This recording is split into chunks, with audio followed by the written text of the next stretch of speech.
Promesse biblique du jour.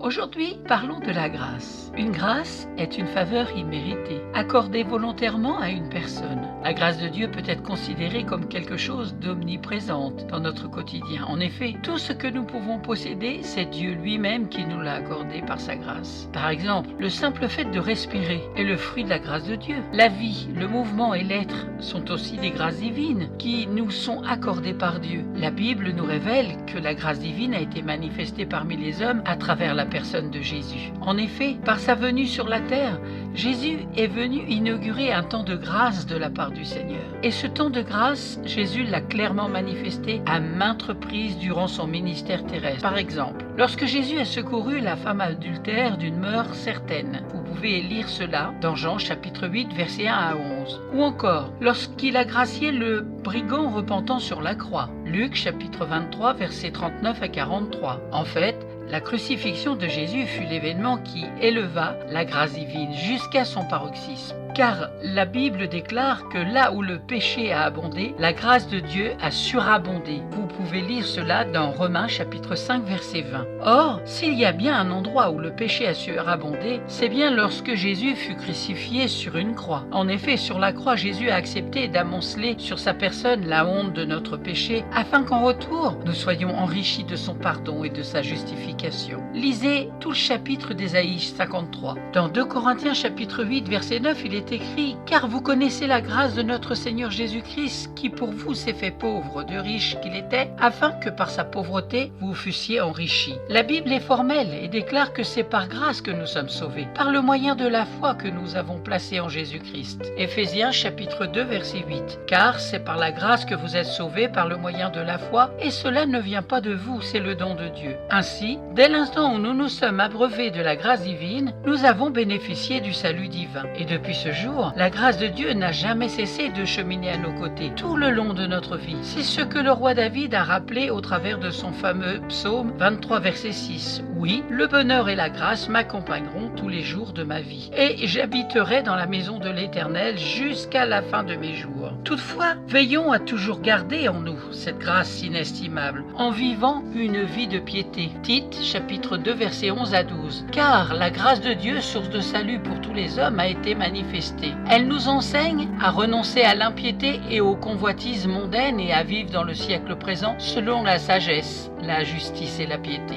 C'est alors que jour après jour, la grâce divine nous façonnera en l'image de Christ et en même temps nous assistera dans notre service pour Dieu. Dans 1 Corinthiens chapitre 15 verset 10, c'est par la grâce de Dieu que je suis ce que je suis, et sa grâce envers moi n'a pas été vaine, loin de là. J'ai travaillé plus que tous, non pas moi toutefois, mais la grâce de Dieu qui vit avec moi. Terminons en rappelant que la grâce de Dieu nous indique aussi un lieu unique où nous pouvons trouver secours dans tous nos besoins. Cet endroit, c'est le trône de la grâce, là où Dieu règne en maître absolu.